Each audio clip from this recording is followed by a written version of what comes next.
Hey guys, how are you doing? Merry Christmas to everybody. So I'm making this call to somebody in Afghanistan. He was in Afghanistan, now he's escaped the Talibans and he is in a safe country. Okay, we're going to have a podcast. I forgot to switch on the podcast. Once more. Hello everybody. Hi, how are you doing today?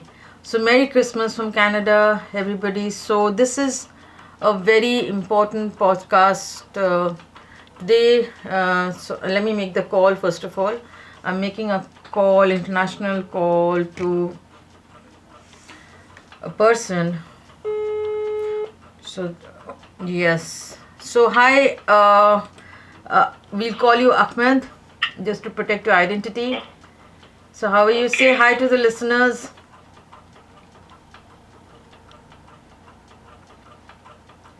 Ahmed, can you hear me? Yes. Say hi to the listeners. We are online. Okay. So, hi guys. I'm Ahmed and a friend of Kabiri, and I'm glad I have the opportunity to talk to you guys. Thank you. So, guys, this is getting recorded simultaneously for YouTube, Anchor, Spotify, and I'm also sharing with the other podcast platforms as soon as I learn how to do it. So, Merry Christmas to you all. And today, my podcast guest is a young man who escaped the Talibans. Tune in to listen to his bone chilling experience about how he escaped from the Talibans when they occupied Afghanistan. I played a small part in his escape. I created a GoFundMe funding where we collected over $10,000 to help him escape. And I want to use this platform to extend our gratefulness and gratitude and our thanks to all those who contributed in the GoFundMe. So thank you so much. So not just himself, he helped 6 others to escape. He is now in a safe country, and we shall call him Ahmed just to protect his identity since his family is still in Afghanistan. So okay, now he's speaking from another continent, so his phone may get disconnected sometimes. I just want you to guys keep listening so that it can be connected again.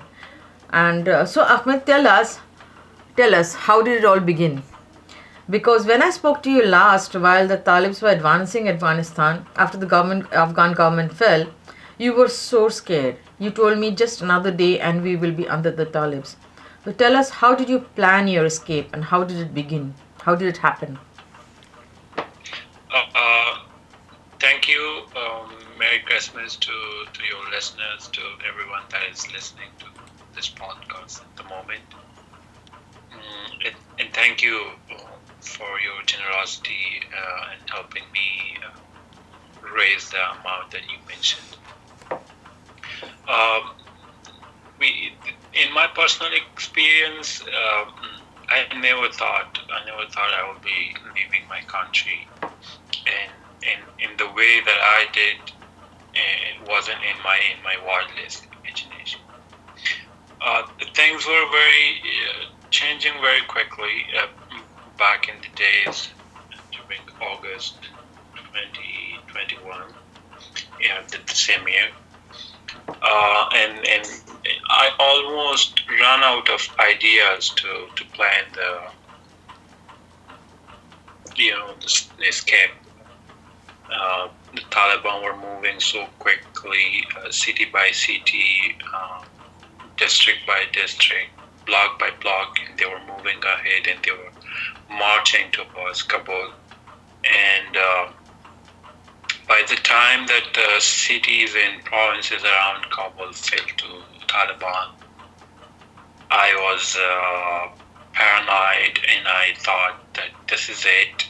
It's becoming a reality that we soon will be living under the Taliban.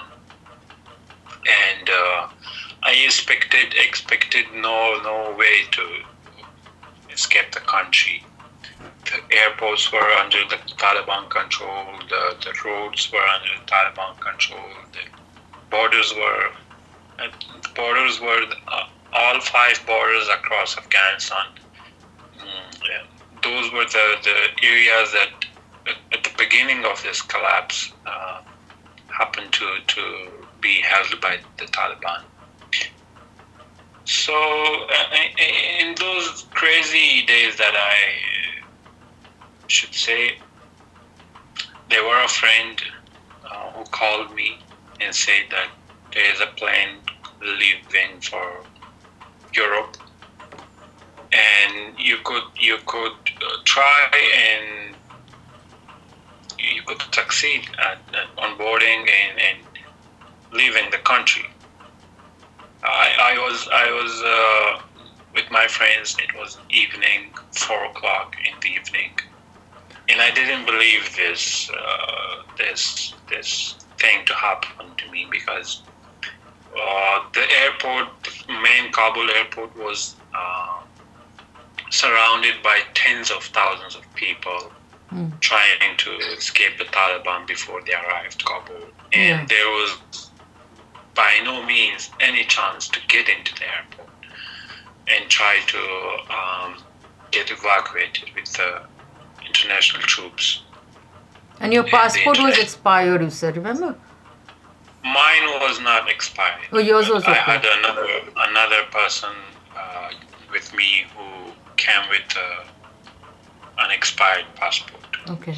I had a valid passport, but getting into the airport was almost like defeating the Taliban throughout the country, Mm-hmm. So it was chaotic. Every single person wanted to leave before the Taliban arrived to Kabul. Yeah. So I got a message, and then it was impossible. A, because of the chaos around the airport. B, I couldn't leave my family behind to Taliban and escape. And so I still give it a try, and I say what if I escape and I find a way in a third country for my family to escape and come after me? This was something that made sense. Yeah. Because if I had to stay behind, I wouldn't be able to help myself, leave alone helping my family to do anything, go anywhere. So I left around 7 p.m. There was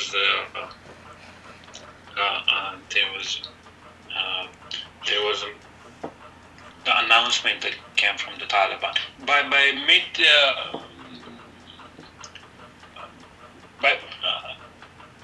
I received that call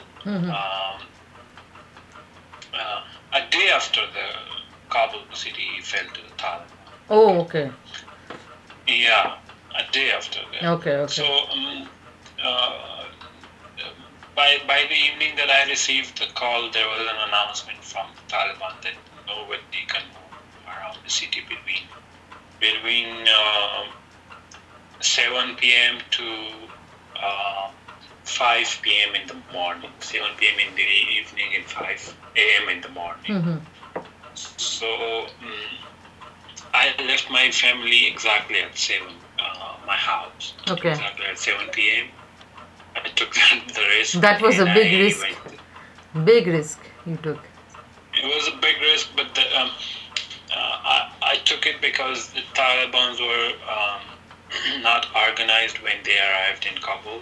Yeah. They were kind of celebrating the victory. They were not at control, Yeah. So I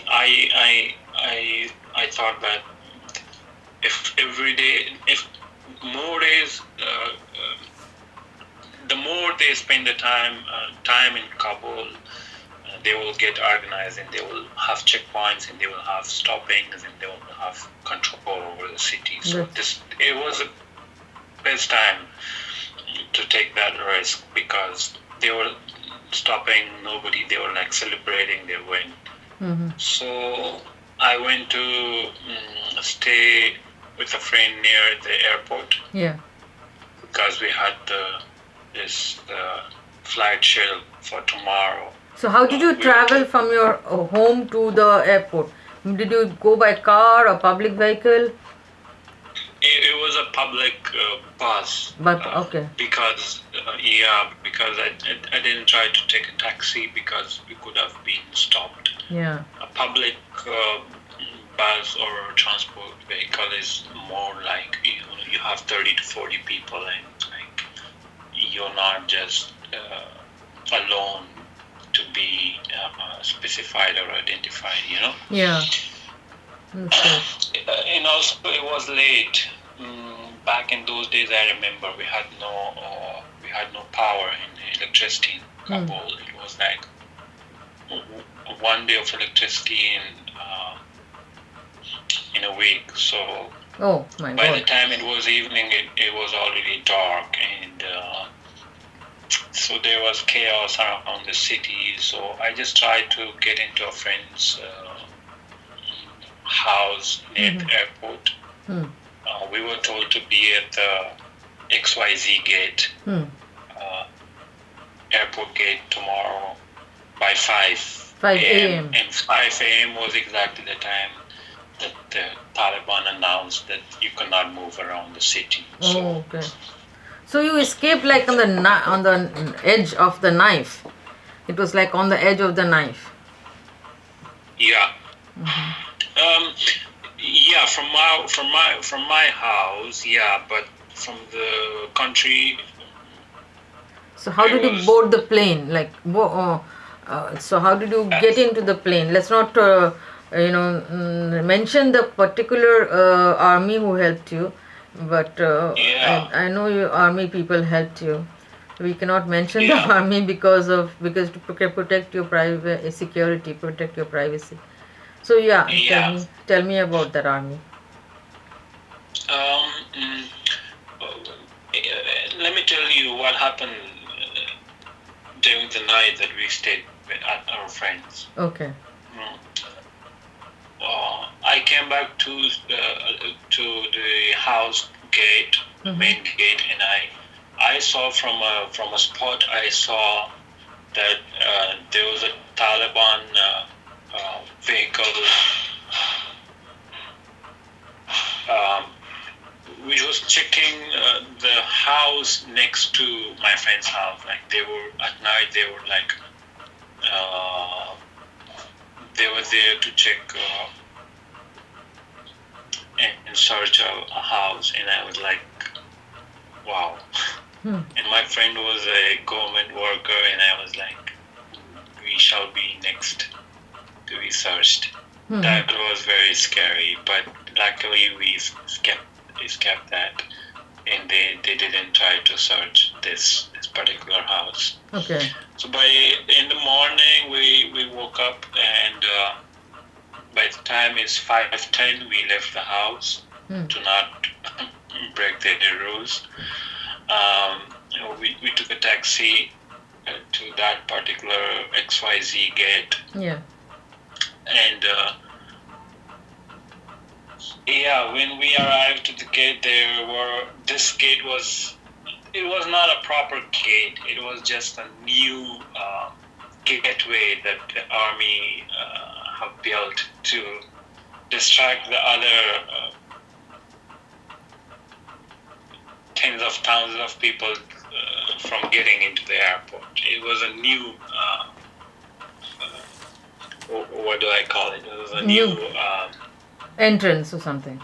Entrance, yeah. So we arrived there by the earliest possible. And slowly, some people were figuring it out. Like there is a new entrance. So local people slowly gather and put pressure on the gate. But there was this guy from that army, and he came forward. He was like, we had a mark that we should have white scarves. Like all the group that we were. So, and they were like calling us like, you guys need to come forward. Yeah. So when we got closer to them, they were like, you could. They checked the name, and we were on the list. So we got, and I couldn't believe myself. Like the moment that I crossed the international troops at the entrance, I felt secure. Yeah. You know, it wasn't that much margin between being outside and being inside. It was just a 1 or 2 meter space, but in between those 1-2 meters, I felt secure. I felt like, okay, I'm protected now. Okay.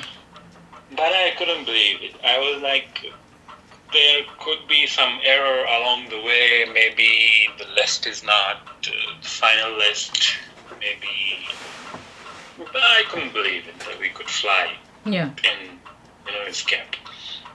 But going forward, we were searched, our bags were searched. And So what did you manage to carry in your bag? Just my laptop. And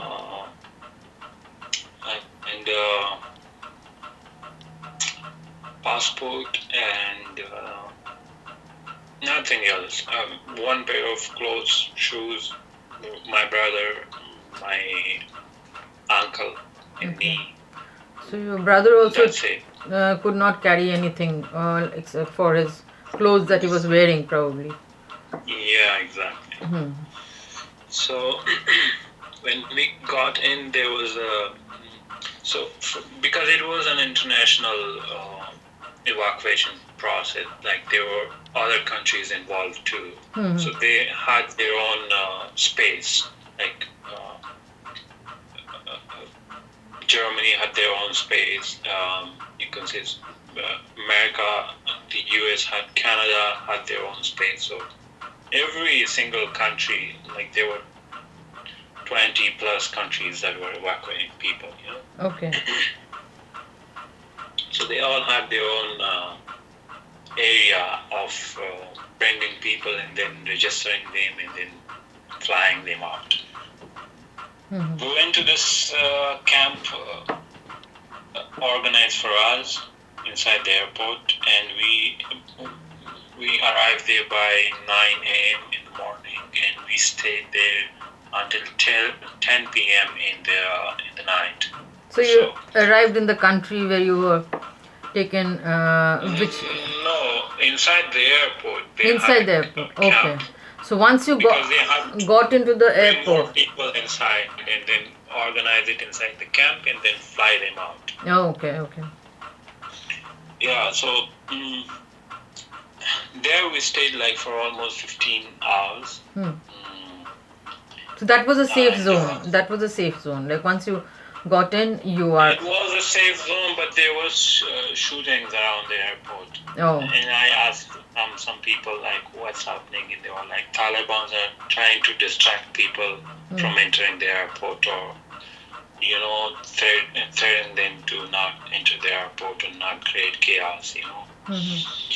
So there were several shootings and stuff, and I was like scared that maybe the Taliban could break into the airport and make all the process just a mess, and maybe the international troops will just fly out and leave everyone behind, Yeah. There was a but huge luckily, tension. we had our flight at 10 p.m. in the night. Okay. And we went to Qatar, Kuwait. Okay. And then from Kuwait, we were brought to this country that I'm in now. Yeah. So you changed flights in Kuwait? Yes. Okay. We stopped in Islamabad. It was a long stop, almost 3 hours. Okay. But I didn't get it what was going on there. I think they didn't reach an agreement with the Pakistani authorities to change the flight in Islamabad. because all of this thing, maybe your listeners know that the whole thing was created by Pakistan in Afghanistan. So Yeah, we know. because We all know. Pakistan was they rather than a want, they need uh, uh, economic benefits out of the war in Afghanistan, which is directly at that moment, which it was the evacuation process that they benefited from with Yeah. millions of dollars in pocket. Mhm. They were facilitating these flights from Kabul to Islamabad and then to the west, and they charged the international community with hundreds of millions of dollars. So, But yeah, sorry. yeah, we went from Islamabad to Kuwait and then from Kuwait to this part of the world. Yeah.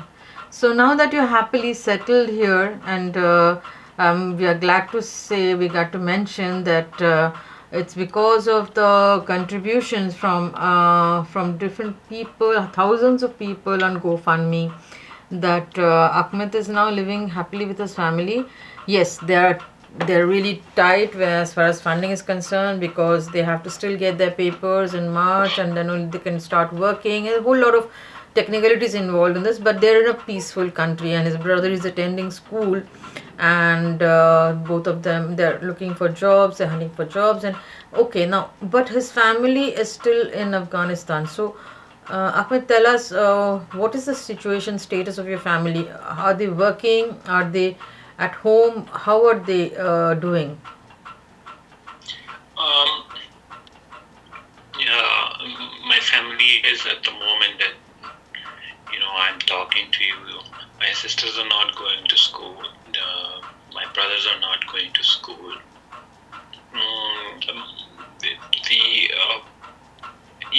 My brother and father, and they are not able to make any income, Oh, God. because it's almost 3 months from the collapse. Yeah. The country is going into crisis faster than anything. Yeah. It's like every single moment there is a message in my inbox, a friend asking for help, who I never heard asking for help before, because they were able to sustain. Now that you've Uh, escaped, so you become like a hero to your country, in your country, that you've been able to. yeah, I mean, I'm glad that one way or another Things worked out for you. I can do something with, Yeah. even for the funds that we have raised. I donated parts of that to those friends in need, because Yeah. they were in a crucial situation.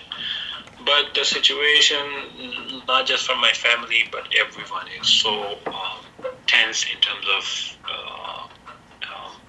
income, economy, even security. The Taliban are like,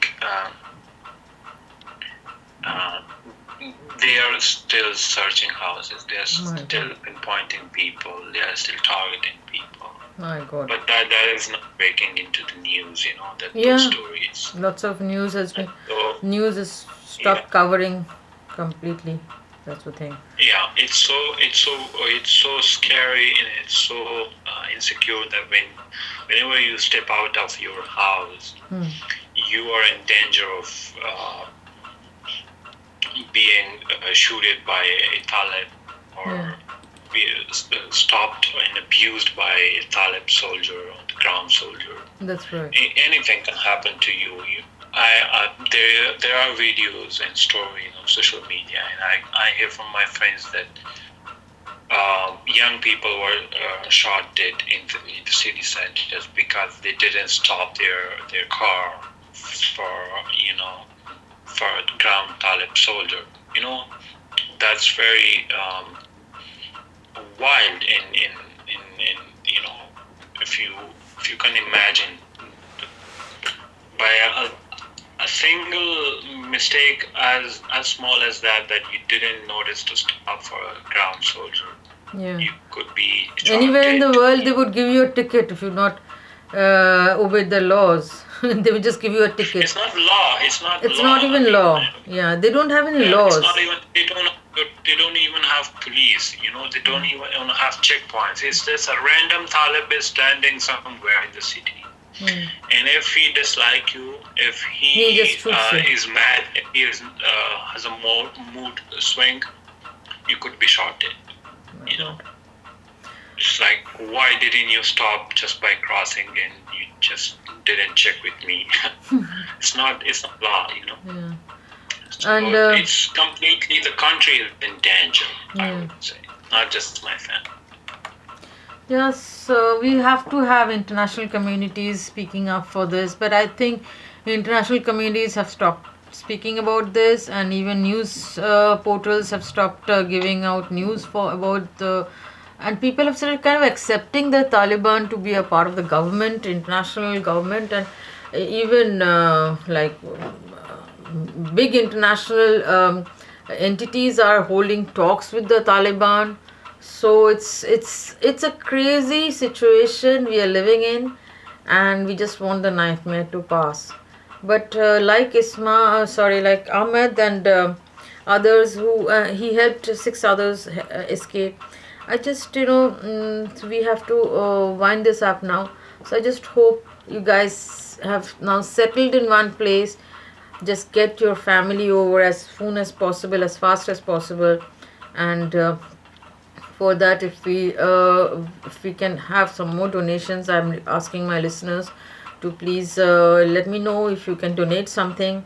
We can arrange another GoFundMe campaign for Ahmed and his family to come over to wherever he is right now in a peaceful country, and hope we can help him. Yeah, one thing I want to add to that is when I arrived to this country, I could reach out to the authorities, and because the evacuation process was still going on back then, so I could put some names on the list of the evacuation. You did. They actually have to come here and settle in a secure place, and they're very happy.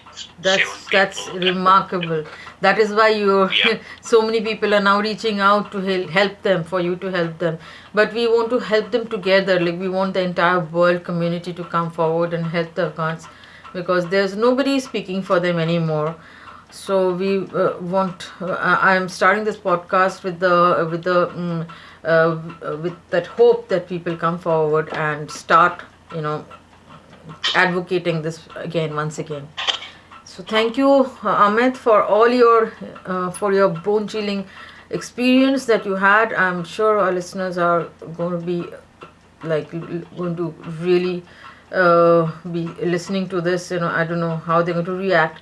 So I'm waiting for the reactions, and this is going on simultaneously on YouTube. And just keep watching, guys. And so Ahmed, say thanks, and I'll say bye to you. Yeah, thank you to everyone who made the time to listen to our story in this podcast. And if they want to help in any way, they can reach out to you, or we are planning to create another GoFundMe campaign. Campaigns on the internet that is helping Afghans. So this is the time that this is the time to face your conscience, and we cannot let this nightmare carry on. This nightmare needs to stop somewhere. Thanks so much, Ahmed, for your time. You have a good one. Bye bye. Thank you for having me. Bye bye. Okay, so that was Ahmed's story, and I just hope you guys. Okay, I'll stop recording. So I hope you guys like this podcast, and let me know what else do you want me to include in the podcast and for the coming episodes, so that we can include those. Take care and have a great day.